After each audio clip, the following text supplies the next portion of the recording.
이번 시간은 ESG 컨설턴트가 본 중소기업의 현실과 미래에 대한 부분입니다. 자, 이 시간은 전체적으로 우리 중소기업이 뭘 챙기시고 하셔야 될지, 그리고 우리가 첫걸음, 단기적으로는 어떤 부분을 챙기셔야 될 거고요. 중장기적으로는 어떤 부분까지 고려하셔야 될지에 대해서 전반적으로 말씀드리겠습니다.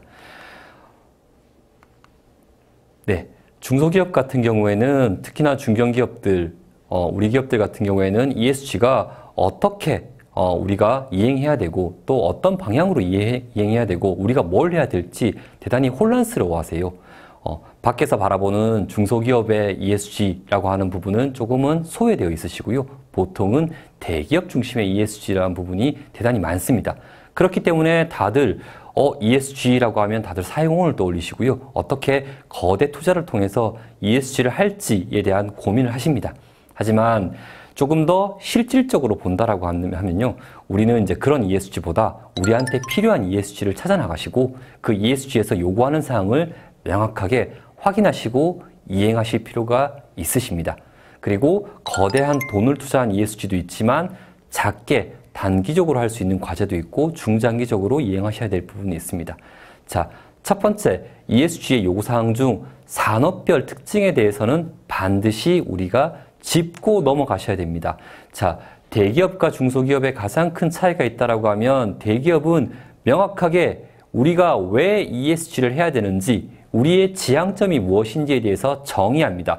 그 과정에서 가장 명확하게 정의하는 부분이 이 산업별 이니셔티브라고 할 수 있습니다. RBA, Driving Sustainability, BCI 같은 이제 이런 부분이라고 할 수 있죠. 하지만 중소기업들은 이 산업에 대한 확인은 조금 이제 미흡하신 부분이 많으세요. 보통은 미디어가 요구하는 부분, 사회적으로 요구하는 부분, 정부가 요구하는 부분이 대단히 강하시죠. 자, 물론 미디어와 정부, 사회가 요구하는 부분도 무시할 수 없는 부분입니다. 그럼에도 불구하고 조금 더 실질적인 우리가 ESG를 추진하기 위해서는 이 산업에 대한 이니셔티브가 훨씬 더 우리가 봐야 될 요소라고 할 수 있습니다. 그래야지 우리가 뭘 챙기고 어떤 부분을 중요하게 생각하게 하고 어떤 부분은 조금 덜 중요한지 판단 가능하십니다. 두 번째는 오히려 저는 이 두 번째를 가장 중요하게 바라보고 있습니다. 우리 고객사가 어떠한 ESG를 요구하는지 그리고 이들이 우리한테 어떤 항목을 또 우리가 무슨 데이터를 관리하기를 요구하는지 이 고객의 요구사항을 확인하는 부분이 저희가 봤을 때는 가장 중요한 영역이라고 할 수 있습니다. 지금 대표적 케이스로 애플과 현대기아차 사례를 달아놨습니다. 자, 각각 기업이 가지고 있는 요구사항은 조금 차이가 있고요. 바라보는 관점도 조금 차이가 있습니다. 이 관점이라고 하면 고객사 개별 특성도 있겠지만 산업별 특성, 우리가 앞에서 봤었던 그 산업별 특성이 조금 더 강조되고 강화되어 있는 부분입니다.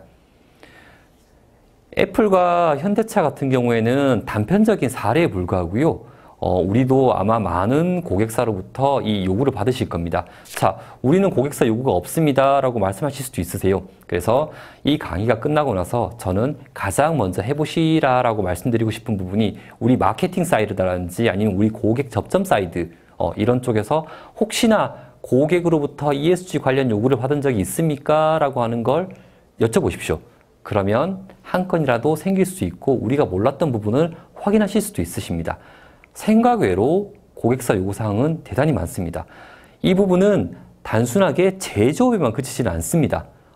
저희가 얼마 전에 확인한 금융사라든지 아니면 트레이딩 기업 같은 경우에도 고객사로부터 이 ESG, 코드 오브 컨덕에 대한 이행을 요구받았다라고 말씀하시는 부분도 있으십니다. 네, 고객사 요구사항은 우리 기업들이 반드시 챙겨야 될 요구사항 중에 하나십니다.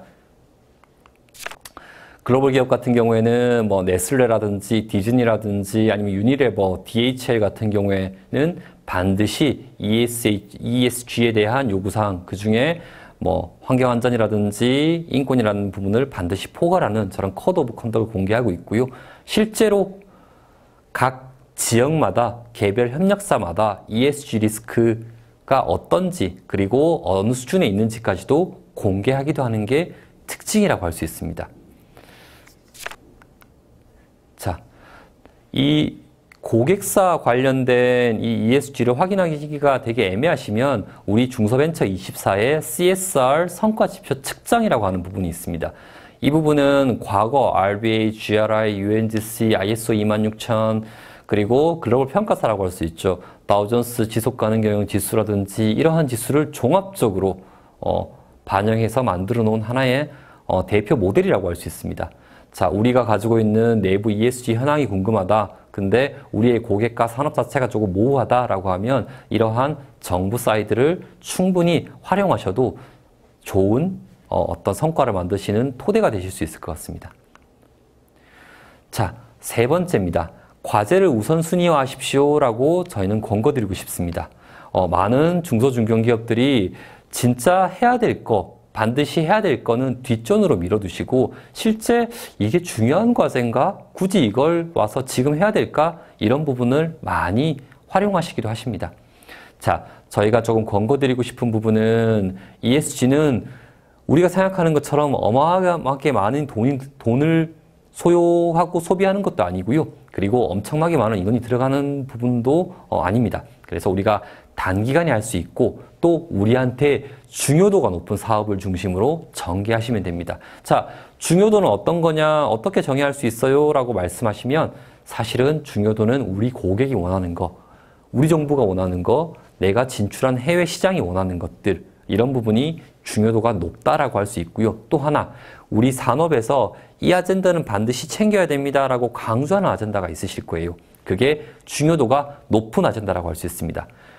투입되는 자원 같은 경우에는 저희는 중요도가 높다라고 해서 돈도 많이 들어가고 시간도 들어가고 사람이 들어가는 그런 아주 중장기 과제부터 하시라고는 말씀 못 드리고요. 오히려 단기적으로 우리가 할 수 있는 거, 우리 어프로치가 쉬운 것부터 시작하시면 더욱더 ESG라고 하는 부분이 우리 내부로 안착될 수 있는 그런 모멘텀을 마련하실 수 있으십니다. 사실 ESG는 뒤에서 말씀드리겠지만 우리 전 직원이 공감하고 그리고 적절하게 R&R을 배분하는 것도 매우 중요한 아젠다라고 할 수 있습니다. 하지만 처음부터 너무 어려운 과제, 너무 시간과 재원이 많이 필요한 과제를 이행하게 된다라고 하면 현업도 저희도 너무나 지쳐가고 그리고 ESG가 우리 기업에 제대로 안착되는데도 많은 시간이 소요될 수 있습니다. 그렇기 때문에 오히려 중요도가 높고 조금은 손쉬운 과제부터 이행하시라라고 말씀을 드리고요. 이거는 중소, 중견기업뿐만이 아니라 대기업도 다 이에 해당됩니다. 모든 과제를 다 하실 수는 없으세요. 자, 단기부터 제가 한 두세 가지 설명드리겠습니다. 첫 번째, 정책에 대한 부분이라고 할 수 있습니다. 이 정책은 생각외로 꽤나 중요합니다. ESG, 인권, 윤리, 환경 같은 주제별로 실천 의지가 명확하게 달린 문서가 ESG의 출발점이라고 할 수 있습니다. 이 문서로 하여금 기업이 이제 ESG를 해나간다라고 하는 대외 커밋먼트가 되는 거고요. 우리 ESG 실천에 대한 하나의 근거 자료가 됩니다. 그렇기 때문에 ESG 정책은 생각외로 매우 중요하십니다. 인권 정책 같은 경우에는 우리 기업은 인권을 어떻게 바라보고 있습니다. 우리 기업이 정의하는 인권은 이렇습니다. 라고 하는 부분을 정리한 문서라고 할 수 있고요. 윤리 같은 부분은 사실 중소중견기업들 중에서도 많이들 가지고 계세요. 이 부분은 우리 임직원과 협력사가 어떻게 투명하고 또 도덕적으로 기업을 발전시키고 운영할지에 대한 이론과 원칙이 담겨 있습니다. 환경 같은 경우에는 우리가 어떻게 사업장을 관리하고 우리 비즈니스 라인을 관리하겠다라고 하는 환경에 대한 의지가 들어가 있고요. 그 안에는 에너지, 온실가스, 폐기물, 용수와 같이 다양한 환경적 요인들도 포괄되어 있습니다. 자, 정책은 생각외로 돈이 많이 안 드는 과제다라고 말씀을 드렸는데 왜 그러냐면요. 실제로 하고 있는 기업들이 너무나 많습니다. 그래서 우리가 벤치마크 할 수 있는 대상들도 대단히 많습니다. 그러면 어떤 기업을 벤치마크 해야 될까요? 라고 여쭤보신다면 첫 번째, 우리 산업과 유사한 기업들의 벤치마크를 시작하십시오. 가령 내가 전기 전자산업이다 라고 하면 삼성전자, SK하이닉스, 글로벌 야게는 애플, 퀄컴, 인텔과 같은 기업들의 휴먼 라이프 policy를 벤치마크 하실 필요가 있으실 거고요. 윤리와 환경도 비슷합니다. 네, 그래서 그들의 ESG에 대한 policy를 어느 정도 숙독하신 이후에 우리 기업에 맞는 드래프트를 개발하시고 만드실 필요가 있으십니다. 두 번째는 데이터 관리라고 할 수 있습니다. 사실은 이제 과거 우리 고객들이 그리고 ESG 평가 기관들이 어떤 기업의 ESG 수준을 평가할 때는 보통 정책, 조직, 그리고 관리 체계 정도 물었습니다. 그리고 가끔 활동도 묻기도 했죠. 자, 하지만 최근 같은 경우에는 실제 이 정책, 조직, 관리 체계를 통해서 이루어낸 퍼포먼스가 얼마인가라고 하는 부분을 많이들 강조하십니다. 말씀드리면 아무리 체계, 정책 이 부분이 좋다라고 해도 퍼포먼스가 나쁜 기업이 있을 거고요. 그 기업은 제대로 투자가 안 된 기업이겠죠. 이런 것처럼 ESG, 성과, 활동 이런 퍼포먼스 관리는 매우 중요한 요인이라고 할 수 있습니다. 그중에 가장 최첨단은 ESG 데이터 관리라고 할 수 있습니다. 이 ESG 데이터는 생각외로 범위가 매우 광범위합니다. 인사, 에너지, 용수, 폐기물, 산재, 여성 근로자에 대한 수, 비율, 육아휴직 사용까지도 광범위하죠. 그래서 아마도 이 데이터 관리는 녹록치는 않으실 겁니다. 자, ESG 데이터 관리는 사실 재원이 많이 드는 것보다 오히려 시간이 많이 듭니다. 실제로 우리가 돈은 많이 안 드세요. 이미 관리하고 있으신 것도 있으실 거고, 하지만 이 데이터가 어디에 있는지, 누가 관리하는지, 실제로 관리가 안 됐다라고 하면 어떻게 관리 메소드를 뽑아내실 수 있는지, 이제 이 부분이 매우 중요한 부분이죠. 자, 여기서 저희가 드릴 제언은 두 가지라고 할 수 있습니다. 첫 번째, 모든 ESG 데이터를 다 관리하실 필요는 없으세요. 그게 우리 기업한테 악이 되실 수도 있으십니다. 그렇기 때문에 우리는 어떠한 ESG 데이터를 관리해야 될지에 대한 명확한 설정을 하셔야 됩니다. 자, 이 설정이라고 하는 단어 안에는 두 가지가 포함됩니다. 어떤 데이터를 관리할지, 무엇에 대한 문제고요. 두 번째, 어디까지 관리할지, 이 바운더리에 대한 부분입니다. 자, 첫 번째, 어떤 데이터 관리할지에 대해서부터 먼저 말씀드리겠습니다. 어떤 데이터를 관리해야 될까요? 제가 단편적으로 말씀드릴 수 있는 거는 우리 산업군의 우리와 비슷한 기업들이 관리하고 있는 데이터를 관리하십시오라고 먼저 말씀드리고 싶습니다. 하지만 아무래도 중소, 중견기업이다 보니 벤치마크 사례가 많지는 않을 거고요. 그렇다라고 하면 우리와 유사 산업에서 관리하고 있는 데이터 중심으로 관리하십시오. 그리고 이 부분은 산업에 따라서도 조금 틀립니다.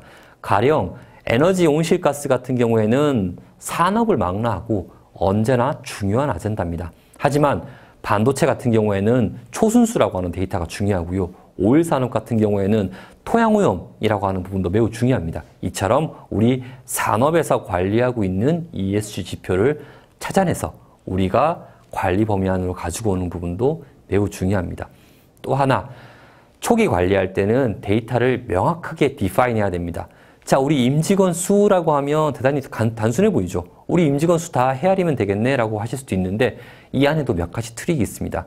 자, 어떤 기업은 12월 31일 그 기준의 임직원 숫자를 우리 기업의 한 해 임직원 숫자다라고 정의하는 기업도 있으시고요.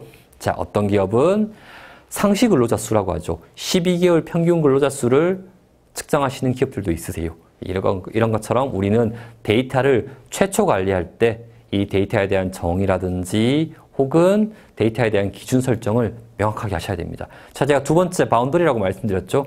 우리가 공장 혹은 사업장을 하나 가지고 있다라고 하면 전혀 문제가 안 되십니다. 그 사업장 완연하게 잘 관리하시고 그 사업장이 우리 ESG 관리의 전체 범위가 되십니다.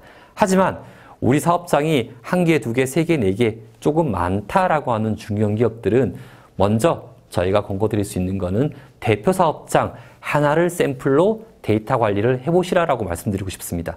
그리고 나머지 사업장은 그 대표 사업장을 기반으로 그 대표 사업장을 레퍼런스로 앞으로 데이터 관리를 확대해 나가시는 것을 권고드립니다. 자, 두 번째는 데이터에 대한 신뢰성과 추세라고 할 수 있습니다. 자, ESG 데이터를 관리하시는 것도 매우 중요한데요. 그거보다 더 중요한 부분은 이 데이터가 신뢰할 만한 데이터인가? 이 부분도 매우 중요합니다. 그리고 추세 관리도 매우 중요하고요. 자, 정상적인 기업이라고 하면 매출에 따라서 환경 데이터도 조금 틀려져야 될 거고요. 물론 우리가 환경 관리를 잘했거나 이럴 경우에는 조금 떨어질 수도 있고 또 우리 매출이 오르면 조금 올라갈 수도 있으세요. 그건 정상이십니다. 하지만 비정상적으로 데이터의 플럭추에이션이 있다, 높낮이가 있다, 움직임이 있다라고 하면 반드시 관리 범위라든지 관리자가 가지고 있는 기준에 대해서 한번 의문을 제기하실 수 있으십니다. 자, 온실가스 같은 부분이 아마 환경 데이터 관리의 정점에 있는 그런 데이터라고 할 수 있는데요. 이 부분은 우리가 어느 정도 에너지 관리가 이루어진다라고 하면 앞으로는 온실가스도 반드시 우리가 관리해야 될 범위 안으로 들어올 수 있습니다. 내부 소통 채널 활성화라고 하는 부분도 우리가 단기적으로 좀 이행해 볼 수 있는데요. 결국에는 우리가 단기적으로 할 수 있는 거는 뭐 제보 채널이라든지 아니면 내부, 외부, 우리의 스테이크홀더들이 우리의 목소리를 낼 수 있도록, 우리에게 목소리를 낼 수 있도록 그렇게 채널을 만들어가는 부분이 이제 첫 번째 과제라고 할 수 있고요. 그리고 이를 통해서 외부에 투명하게 우리 내용을 공개하는 것도 연계될 수 있습니다. 자, 중장기 과제에 대해서 몇 가지를 좀 말씀드리겠습니다. 첫 번째는 담당자와 담당 조직을 조금 지정해라 라고 저는 말씀드리고 싶습니다. 자, 우리는 너무 사람이 없어서 ESG에는 할당할 수 없습니다. 물론 ESG 전담 조직을 두라고 하는 것은 절대 아닙니다. 그 경우 같은 경우에는 우리 기업의 필요에 따라서 달라집니다. 우리 기업이 매년 ESG 관련된 커뮤니케이션이 많이 필요하다라고 하면 전담 인원을 지정해야 되겠지만 그렇지 않고서는 비상시 TF로도 충분합니다. 자, 대신에 우리 ESG가 가지고 있는 각각의 펑션별 담당자는 사실 반드시 필요하십니다. 어떤 부분이 있냐면요. 인사가 있을 수 있고요. 환경 파트가 있을 수 있고요. 안전이 있을 수 있고 그리고 구매와 관련된 공급망 관리도 있을 수 있고 윤리도 있을 수 있습니다. 자, 이 중에서 인사 관련된 부분은 모든 기업들이 가지고 있는 공통적 특징이세요. 하지만 중소기업을 많이 이제 돌아다녀 보면 사실 안전 환경에 대한 담당자가 제일 모호하세요. 물론 이 두 영역의 담당자 필요성은 충분히 높으세요. 그럼에도 불구하고 인건비에 대한 부담 그리고 또 외부 요구가 계속 이렇게 많아질까라고 하는 그런 컨선 때문에 아마 외부 담당자를 조금 꺼리시는 부분이 있으신데요. 그럼에도 불구하고 안전환경에 대한 담당자 그리고 우리 ESG 각 펑션별 기능별 담당자는 우리가 지정해 두고 중장기적으로 관리 방안을 만들어 가시는 게 중요하십니다. 두 번째는 협력사 관리 범위 확대라고 할 수 있습니다. 자, 이 부분은 조금 더 힘주어 말씀드리면 사실은 앞으로 ESG 그리고 우리가 나아가야 될 ESG는 우리 오퍼레이팅 사이트에 그치지는 않습니다. 우리의 1차 벤더, 더 나아가서는 2차 벤더와 어떻게 관리를 할 수 있을까? 이제 이 범위까지 들어가고요. 자, 이 중장기, 특히 협력사로의 관리 범위 확대 같은 경우에는 우리가 지금 원재료 이슈라든지 그런 다른 별다른 이슈가 없다라고 하면 이거는 장기로 끌고 가십시오. 저는 그거에 대한 컨선을 가지고 있지 않습니다. 다만 우리가 전자, 자동차, 배터리라든지 아니면 화장품과 같은 오히려 밸류체인 관리의 범위가 꽤 큰 사업주고 그리고 우리 고객 사이드에서 이러한 분쟁 광물이라든지 확인 요구가 많아진다라고 하면 저는 지금 당장 협력사 관리 범위 확대라고 하는 부분은 권고드리고 싶습니다. 왜냐?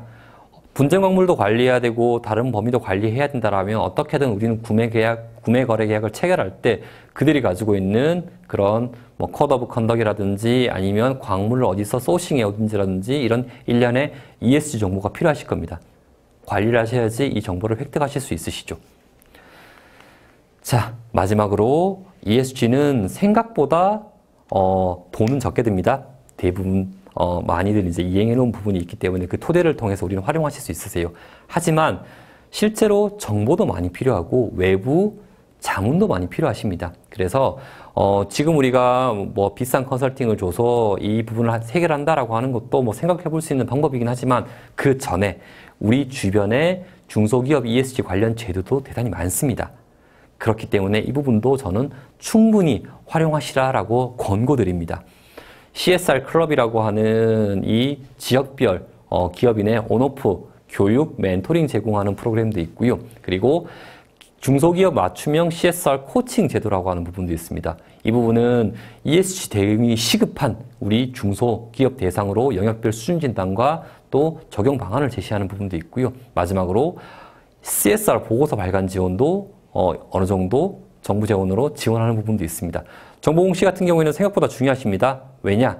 정보 공시가 제대로 되셔야지만 우리가 ESG를 하고 그리고 우리 정보를 가지고 고객사는 그리고 우리의 기타 외부 이해관계자들은 우리의 ESG 수준을 알 수 있습니다. 자, 결론적으로 말씀드리면 ESG라고 하는 부분은 우리가 해야 될 부분, 할 수 있는 부분부터 시작하시면 되실 거고요. 모든 걸 다 한 번에 하기보다도 단기적으로 할 수 있는 부분, 이를 통해서 우리 기업의 ESG를 소개하고 ESG에 대한 모멘텀을 마련하는 게 가장 중요하고요. 이를 바탕으로 장기적으로 누가 할 것인지 그리고 장기적으로 우리는 협력사 ESG라든지 외부 ESG 관리를 어떻게 할 건지 이 부분에 대한 부분도 같이 고민하시면 앞으로 기업의 경영환경 개선에 훨씬 더 도움이 되실 거라고 판단됩니다. 제 강의는 여기까지입니다. 감사합니다.